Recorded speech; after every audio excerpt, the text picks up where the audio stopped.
اگر اللہ نے تمہارے دل میں کسی چیز کی چاہت ڈالی ہے اور وہ تمہیں مانگنے کی توفیق بھی دے رہا ہے تو ہو سکتا ہے اللہ تمہاری چاہت میں راضی ہو، بس وہ تمہیں آزما رہا ہو۔ اگر پریشانی پھر سے بڑھ گئی ہے تو ذرا آسمان کی طرف دیکھو، وہ رب جو ہر شے کا مالک ہے، تمہیں یقین ہے نا کہ وہ وعدے کا پکا ہے۔ کبھی غور کیا ہے قرآن پاک میں اللہ نے ہمیں ہر صورت میں امید دلائی ہے؟ کبھی آپ نے نا امیدی کی کوئی کہانی نہیں دیکھی ہوگی۔ یعنی اللہ نے ہر صورت میں یہ فرمایا ہے کہ توکل کرنے والے کبھی نہیں ہارتے۔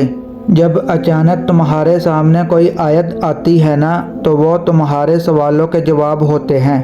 وہ کبھی بھی اپنے بندوں کو تنہا نہیں چھوڑتا، وقت آنے پر تمہاری زندگی میں موجود لوگوں کو وسیلہ بنا دیتا ہے، تمہارے لیے آسانیاں پیدا کرنے کے لیے۔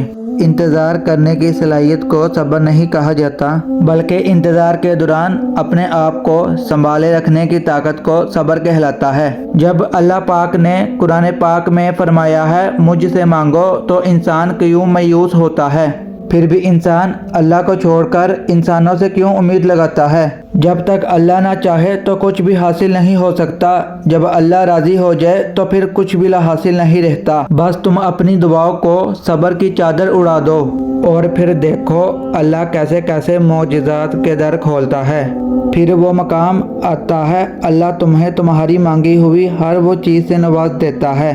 بس تم دعائیں مانگنا نہ چھوڑنا، تمہارے صبر کا اجر ایک دن تمہیں ضرور ملے گا انشاءاللہ۔ اگر آپ چاہتے ہیں کہ آپ کو مفید اور سچی تعلیمات روزانہ ملے جس سے آپ کی آخرت بھی سنور جائے تو ہمارے پیج کو لائک اور سبسکرائب لازم کریں۔ شکریہ۔